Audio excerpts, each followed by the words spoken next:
नमस्कार। हमने समेटा है साहित्य के हिस्सों को, मेरे आपके मन की कहते किस्सों को।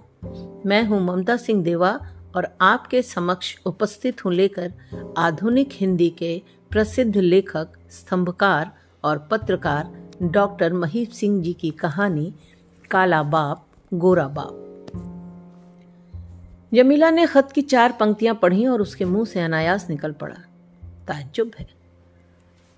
फिर एक उपेक्षा भरी, बेपरवाही भरी मुस्कुराहट उसके चेहरे पर बिखर गई। वह पत्र पढ़ती गई। पढ़ चुकने के बाद कुछ देर बैठी वह कुछ सोचती रही। फिर कलम दवात उठाकर उसका उत्तर लिखने बैठ गई। उसने लिखा, समझ में नहीं आता तुम्हें क्या कहकर पत्र लिखूं। तुमने मेरी जमीला लिखा है। एक जमाना था जब तुम मेरी जमीला लिखते थे और मैं जवाब में मेरे सिरताज लिखा करती थी। पर आज मेरी जमीला लिखने का हक न तुम्हारे पास है, न मेरे सिरताज लिखने का हक मेरे पास। खैर, बिना किसी संबोधन के यह खत तुम्हें लिख रही हूं।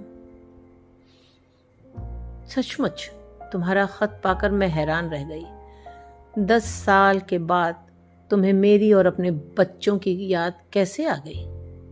लगता है कि सकीना बीबी से तुम्हारा दिल भर गया है, पर तुम्हें काहे की फिक्र है? अब तीसरी बीबी ले आओ, आखिर मर्द हो ना। बिना 3-4 बीबियां रखे तुम्हारी मर्दानगी का सबूत कैसे मिलेगा? तुमने लिखा है तुम एक बार मुझसे मिलना चाहते हो, अपनी लड़कियों को देखना चाहते हो। वैसे मुझे इसमें कोई ऐतराज नहीं है, पर मैं समझती हूं हमसे मिलकर तुम्हें खुशी नहीं होगी। जिस हाल में तुम 10 साल पहले हमें दिल्ली में बेसहारा छोड़कर सकीना के पास ऐश की जिंदगी गुजारने ग्वालियर चले गए थे, हमारी हालत आज उससे बहुत अच्छी है। तुम्हारी शीरी अब 16 साल की एक खूबसूरत लड़की है। वह फिल्मों में काम करती है, नाचती है, गाती है और पर्दा नाम को भी नहीं करती। मुझे यकीन है तुम उसका यह रूप देखकर घबरा जाओगे। उससे मिलने के लिए घर पर न जाने कितने मर्द रोज आते हैं। अपनी फिल्म में उसे लेने के लिए पहले तरह तरह के प्रोड्यूसर तरह तरह से उसके शरीर की गोलाइयां नापते हैं। अखबार नवीस हर ढंग को उसकी फोटोएं उतारते हैं, क्योंकि एक फिल्म स्टार की पब्लिसिटी के लिए यह सब बहुत जरूरी है। क्या तुम यह सब बर्दाश्त कर पाओगे? और हाँ, शीरी का फिल्मी नाम है कामिनी बोस। यह तो तुम जानते ही होगे कि यहाँ फिल्मों में हिंदू नाम रखने का रिवाज है, और अब तो नाम के साथ हिंदू जाति भी लगाई जाती है। और शहनाज, जिसे तुम दूधमुही छोड़ गए थे, अब 11 साल की हो गई है, स्कूल में पढ़ती भी है और सरयू महाराज से डांस सीखती है। बात करने में बड़ों बड़ों के कान काटती है। 2-4 पिक्चरों में छोटे मोटे रोल भी कर चुकी है। लोग कहते हैं वह बहुत चमकता हुआ सितारा बनेगी। और रही मेरी बात, मुझे देखकर तो तुम पहचान भी नहीं पाओगे। तुम्हारी वह जमीला जो पराए मर्द की छाया भी नहीं देखती थी, बुर्के के बगैर घर से बाहर पांव भी नहीं रखती थी, और उसके मुंह में जुबान है, यह तो तुम भी नहीं जानते थे। आज ऐसा बनाव सिंगार करती है कि उसकी ढलती हुई उम्र भी धोखा खा जाती है। वह शीरी के साथ स्टूडियो जाती है। पर्दा उसके लिए गुजरे जमाने की बात बन चुकी है। तुम शायद जानते नहीं, फिल्म लाइन में बड़े बड़े घाघ हैं, पर तुम्हारी बेजुबान जमीला अब बड़े बड़े घाघ प्रोड्यूसर के कान काट लेती है। और आखिर में तुम्हें अनवर की भी बात बताती हूँ। मासूम जमीला को जब तुम दुनिया की ठोकरें खाने के लिए छोड़ गए, तब यही अनवर उसका सहारा बना। वह एक गोरा खूबसूरत नौजवान था, पर जिंदगी से नाउम्मीद। कई साल से वह बंबई की फिल्म लाइन में अपनी किस्मत आजमा रहा था, लेकिन कामयाबी उससे कोसों दूर रही। उन दिनों वह किसी काम से दिल्ली आया। मेरी उससे मुलाकात हो गई। मेरा हाल जानकर उसने मुझसे शादी की पेशकश की।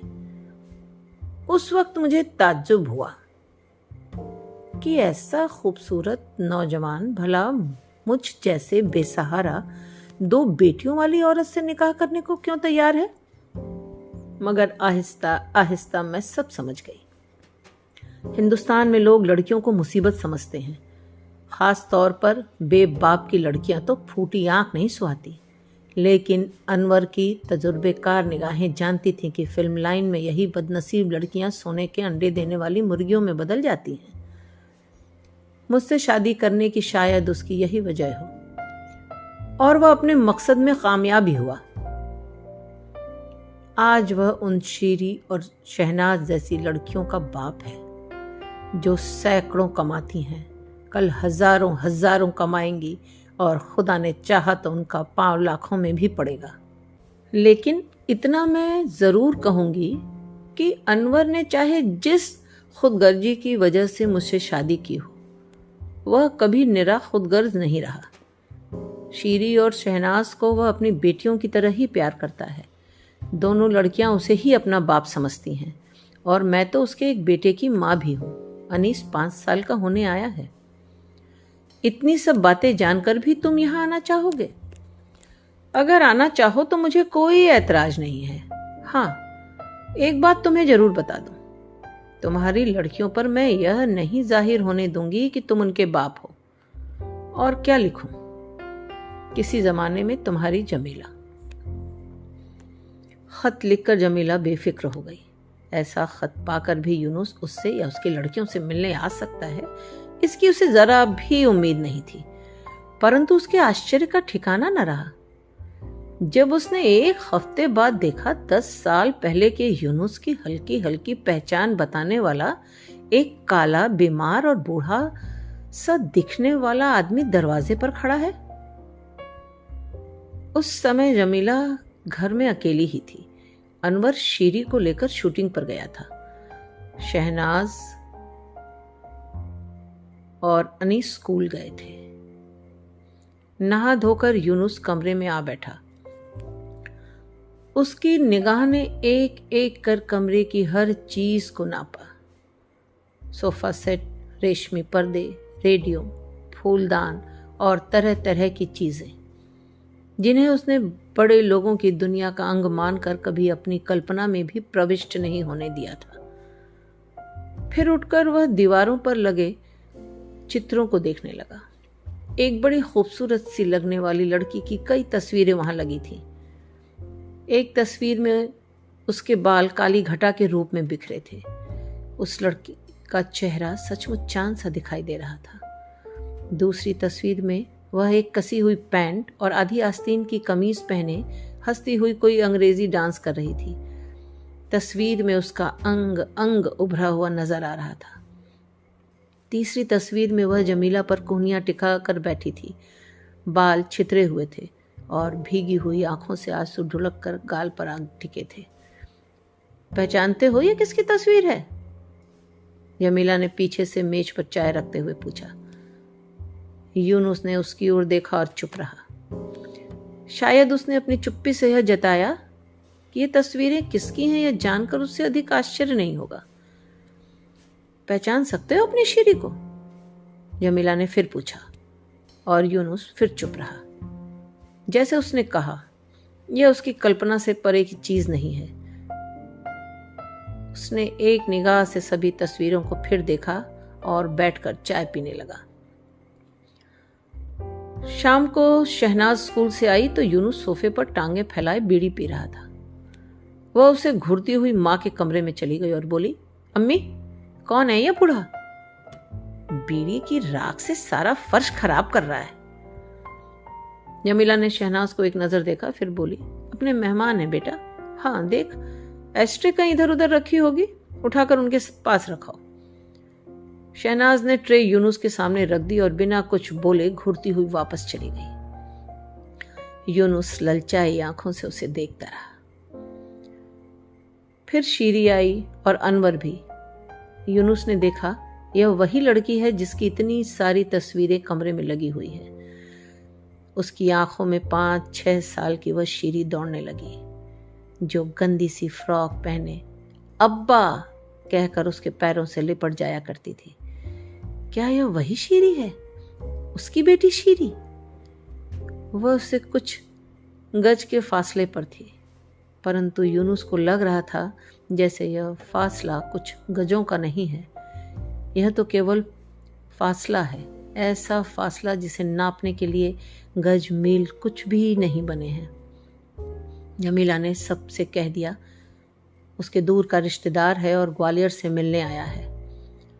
रात को खाना खाते समय खूब हंसी ठट्टा हुआ। स्टूडियो की बातें, शूटिंग की बातें, प्रोड्यूसर की बातें, इतनी बातें कि सारा वातावरण बातों के लिए जल से भर गया। उसमें जैसे अनवर और जमीला, शीरी और शहनाज छोटी छोटी डोंगियों की तरह उतरने लगे, हिलोरे लेने लगे। यूनुस जल में एक भारी पत्थर की तरह डूबने लगा। किसी को पता भी नहीं लगा कि इन थिरकती हुई किश्तियों के नीचे कोई पत्थर भी है। रात को जमीला ने उसके सोने का प्रबंध बैठक में कर दिया।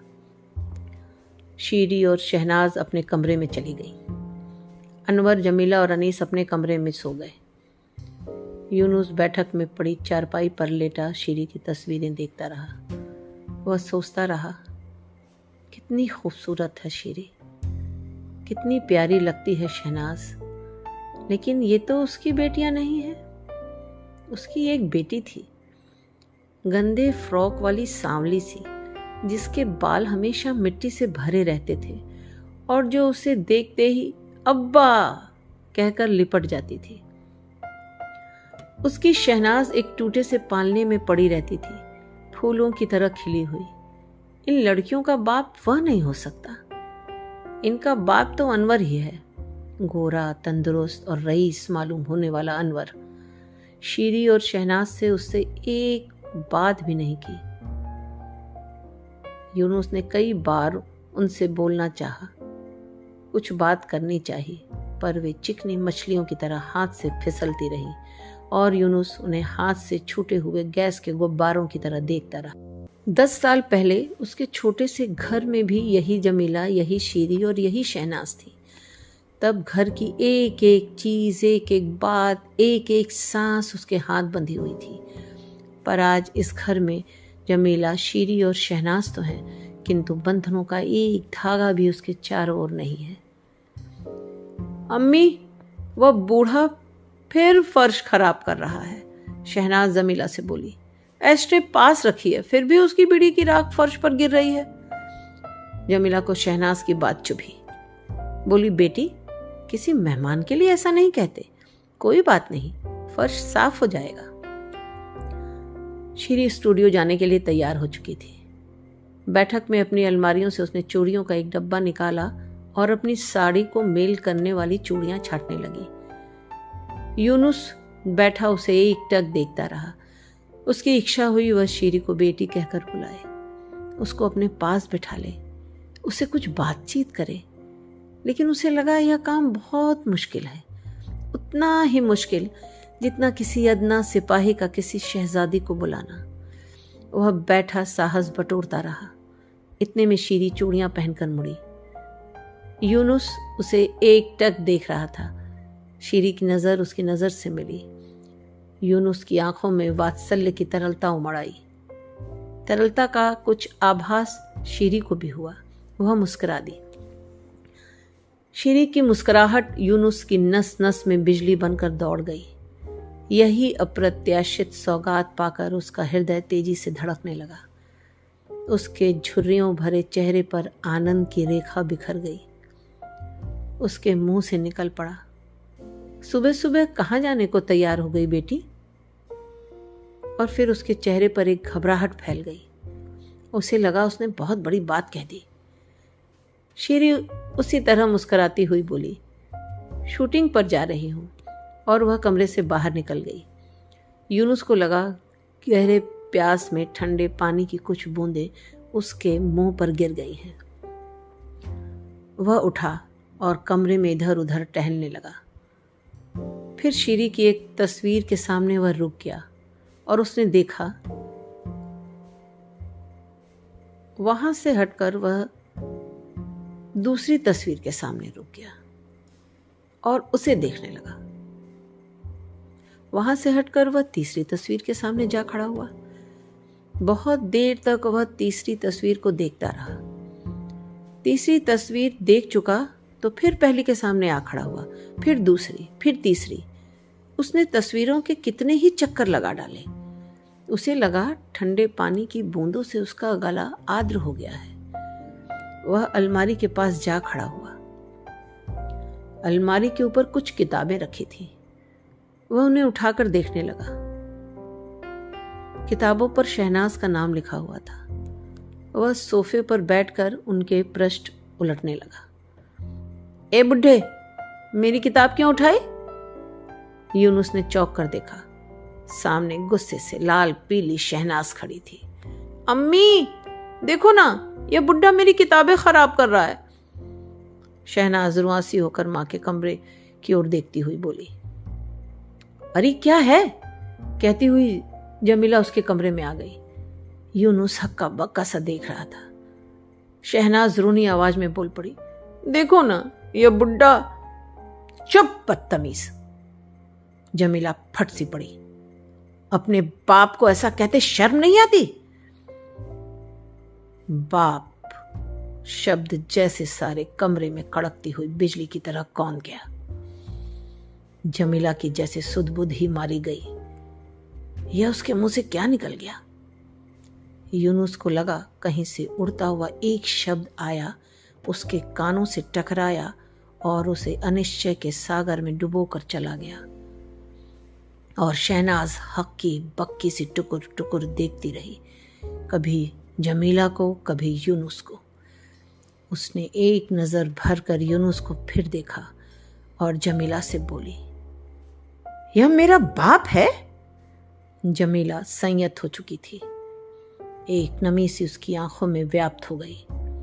बोली, हाँ बेटी, यह तेरे बाप है। शहनाज ने एक बार फिर यूनुस की ओर देखा और सहसा ही बोल पड़ी, नहीं नहीं, मैं ऐसा बाप नहीं लूंगी। हाँ। जमीला ने डांटा, पागल हुई है? शहनाज और मछली, यह बाप नहीं लूंगी। हाँ, शीरी को गोरा बाप देती हैं, अनीस को गोरा बाप देती हैं और मुझे काला बाप। मैं यह काला बाप नहीं लूंगी, नहीं लूंगी। वह फपक फपक कर रोने लगी, जैसे भाई बहन की तुलना में उसे एक बड़ा घटिया खिलौना दिया जा रहा है। उसके साथ बहुत बड़ा अन्याय किया जा रहा है। उसने यूनुस के हाथों से अपनी किताबें छीनी और रोती हुई कमरे से बाहर निकल गई। कमरे की हवा का बोझ बढ़कर जमीला और यूनुस पर हावी हो गया। वे सुन्न से हो गए। जमीला चुपचाप एक कुर्सी पर बैठ गई। दोनों में से कोई कुछ नहीं बोला। काफी देर वे इसी तरह बैठे रहे। अंत में मौन यूनुस ने भंग किया। बोला, ग्वालियर जाने के लिए गाड़ी कितने बजे मिलती है? पंजाब मेल तो करीब 3 बजे आती है और पठानकोट शायद रात के 10 बजे। जमीला ने छोटा सा उत्तर दिया। इसके साथ ही दोनों की नजरें एक साथ कमरे में लगी घड़ी की ओर उठ गई। 10:15 बजे थे। फिर दोनों ने एक दूसरे को देखा। यूनुस की नजर ने पूछा, मुझे पंजाब मेल मिल सकती है? अभी आप सुन रहे थे मेरी यानी ममता सिंह देवा की आवाज में डॉक्टर महीप सिंह जी की कहानी काला बाप गोरा बाप। फिर उपस्थित होती हूँ दिलचस्प किस्से कहानियां लेकर।